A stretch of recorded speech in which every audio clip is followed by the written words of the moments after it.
Hi, have you been listening about the news about IPO? There are a lot of IPOs in the market which are coming, and a lot of you are trying to apply for the IPO. At the same time, you do not get an access.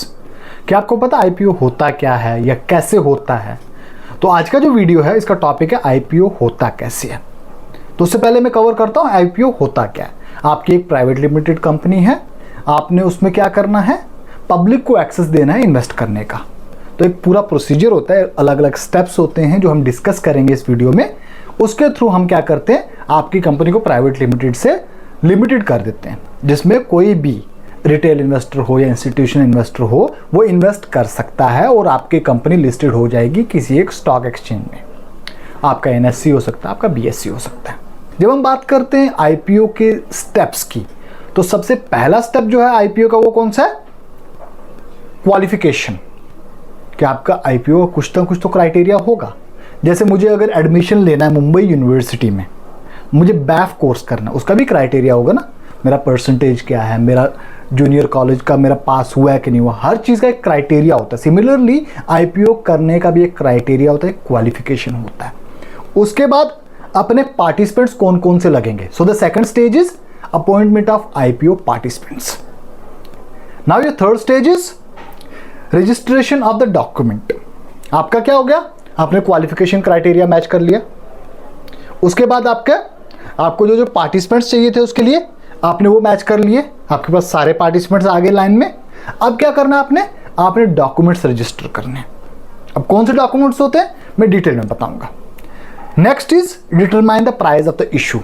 अब इसमें भी दो तरीके होते हैं अपने, आप या तो बुक बिल्डिंग कर लो या फिक्स प्राइसिंग कर लो। मैं डिटेल में आगे आपको समझाता हूँ दोनों क्या होते हैं। उसके बाद एलोकेशन ऑफ द शेयर्स होता है। ये आपका क्या आ गया, एक ओवरव्यू आ गया आपके IPO का। ये सारे स्टेजेस अगर आप करेंगे तब जाके एक कंपनी अपना शेयर पब्लिक को इशू कर पाएगी। अब हम बात करते हैं पहले स्टेज की। पहला स्टेज अपना कौन सा है, क्वालिफिकेशन। जब क्वालिफिकेशन की बात करते हैं तो हम talking about the Indian market. Global market की बात नहीं कर रहा हूं, इंडियन मार्केट की बात कर रहा हूं। तो इंडियन मार्केट में आपका जो पेड अप कैपिटल इक्विटीज में होना चाहिए वो मिनिमम 10 करोड़ का होना चाहिए, और आपकी फर्म का जो मार्केट कैपिटलाइजेशन है वो 25 करोड़ होना चाहिए। आपके ऊपर कोई भी लीगल केस नहीं होना चाहिए, और आप एक इंडियन रेजिडेंट होने चाहिए। मैं एक नॉर्मल IPO की बात कर रहा हूं, ये मैं MSME IPO की बात नहीं कर रहा हूं। अब अपना नेक्स्ट स्टेज कौन सा है, अपॉइंटमेंट ऑफ IPO पार्टिसिपेंट्स। जब हम IPO पार्टिसिपेंट्स की बात करते हैं तो सबसे इंपॉर्टेंट जो होता है उसमें कौन होता है, आपका merchant banker. Because these are the guys who will be inviting wealthy investors to participate in your IPO. When I say wealthy investors, I'm talking about FIIs or institutional investors. Those people. In majority of the stake is always with the institutional investors, not with the retail investors. तो पहला काम किसका आ गया, आपके merchant banker बोल दो आप उसको, अंडर राइटर बोल दो आप उसको, या फिर इन्वेस्टमेंट बैंकर बोल दो। क्या क्या करते हैं वो आपके डॉक्यूमेंटेशन में हेल्प करेंगे, वो आपके पास पूरे स्ट्रेटेजिक लेवल पे हेल्प करेंगे, वो आपके रोड शोज करवाएंगे। When I say road shows, it is a process in which they will be pitching your organisation to their investors. अब दूसरा जो आता है अपना, वो आता है सिंडिकेट मेंबर्स। अब if tomorrow FPA is coming with an IPO, you being as a student or being as a community, आपको पता है FPA क्या है, बट जनरल पब्लिक को पता है क्या है FPA क्या है, नहीं पता ना। अब जनरल पब्लिक को पता है HDFC सिक्योरिटीज क्या है, जनरल पब्लिक को पता है जीरोदा क्या है। तो ये सिंडिकेट मेंबर क्या होता है, जो प्लेटफॉर्म्स पब्लिक यूज कर रही है ऑलरेडी, वो हमारे IPO को प्रमोट करता है। अब तीसरा जो स्टेज आता है वो आ जाता है आपका किसका, रजिस्ट्रार का। रजिस्ट्रार का क्या काम है, जो भी क्लरिकल काम है वो सारा का सारा काम रजिस्ट्रार करेगा। चौथा स्टेज आ जाता है अपना कौन सा, बैंकर्स का। तो आप जो पैसा लगाओगे, आप जो बिडिंग करोगे, वो एक एस्क्रो अकाउंट में जाता है। वो एस्क्रो अकाउंट किसके पास रहता है, एक रिटेल बैंक के पास रहता है। तो ये आपके आगे क्या, पार्टिसिपेंट्स। अब हम जाते हैं किस पे, रजिस्ट्रेशन ऑफ द डॉक्यूमेंट्स पे। तो डॉक्यूमेंट्स अपने दो तरीके के डॉक्यूमेंट्स होते हैं। पहला कौन सा होता है अपना, ड्राफ्ट प्रॉस्पेक्टस होता है, जिसमें आप एक एप्लीकेशन देते हो, एक प्रॉस्पेक्टस सबमिट करते हो सेबी के पास। क्योंकि हम इंडियन मार्केट की बात कर रहे हैं तो it will be submitted to the regulator of the market. You have already submitted this with SEBI. अब सेबी क्या करेगा, उसमें जो जो चेंजेस हैं वो बताएगा। अब आपने क्या करना है, विद इन 21 वर्किंग डेज आपने फाइनल प्रॉस्पेक्टस देना है। फाइनल प्रॉस्पेक्टस में आपका प्राइसिंग मॉडल होगा, आपका इशू साइज होगा, और यही आपका रजिस्ट्रार ऑफ कंपनीज के पास भी जाएगा। इसको हम क्या बोलते हैं? Red herring prospectus. अब अपना नेक्स्ट स्टेज क्या है? Determine the price of the issue.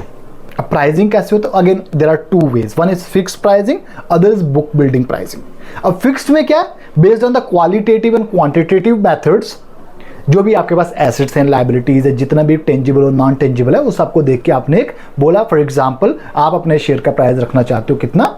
Issue price 100 rupees, और आपका फेस वैल्यू रहेगा 2 रुपये। कंफर्टेबल, चलेगा। Now on the other hand, when we talk about book building, it is a different method altogether. How it works?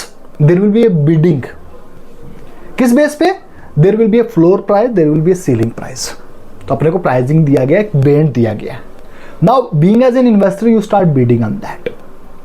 और allocation कैसे होता है? Allocation is done using Dutch auction method. Now the last stage of IPO is allocation of shares. अगर आपका IPO successful है, very good, then we don't need to worry about that.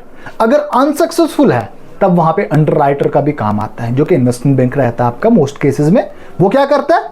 उसने underwriting के लिए पैसा लिया हुआ है, that if certain percentage of the shares we are unable to sell in the market, I'll buy it on the issue price and I'll sell it in the open market. Now there are two scenarios. Our subscribed गया, तो हमने क्या किया?